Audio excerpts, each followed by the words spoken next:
L'histoire de la ville de Safi.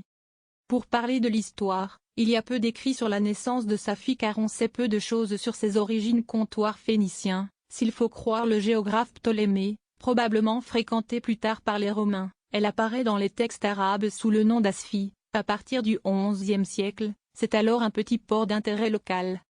Safi Adira al-Moui ou cité de la mer environnante, selon l'expression d'Ibn Khaldoun, Safi assurait, en tant que port de la capitale Marrakech de l'Empire almohade au XIIe siècle, des relations directes avec l'Andalousie et se présentait sous forme d'un espace fortement urbanisé, doté notamment d'importantes fortifications et d'une grande mosquée centrale, laquelle était rattachée de nombreuses institutions. À la fin du XIIe siècle, Abou Mohamed Saleh, saint patron de la ville depuis, fonde un riba ou couve fortifié, dans un faubourg mitoyen de la ville, qui allait donner à Safi une fonction religieuse, de portée nationale et internationale. Il institue, en effet, deux ordres religieux, les premiers du genre organisés au Maroc, une tarika ou voie mystique et la Tafa des Oujejages, remarquable organisation du pèlerinage à la Mecque, à travers un immense réseau de centres d'accueil, Sigil Massa, Tlemcen, Bougie, Baraka, Alexandrie, à une époque où cette obligation était suspendue pour des raisons d'insécurité.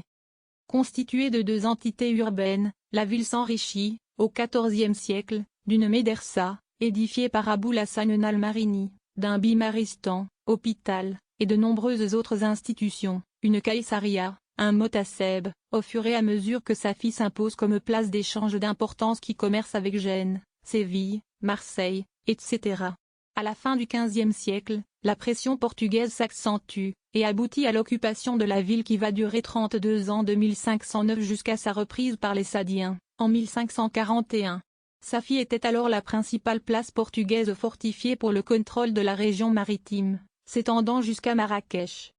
De nouveau relié à Marrakech sous les Sadiens, Safi demeure un des plus importants ports du royaume jusqu'à la création d'Essaouira, à la seconde moitié du XVIIe siècle.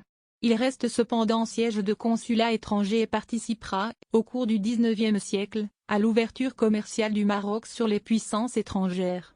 De même qu'à Tanger, la communauté juive est importante et n'est pas installée dans un méla.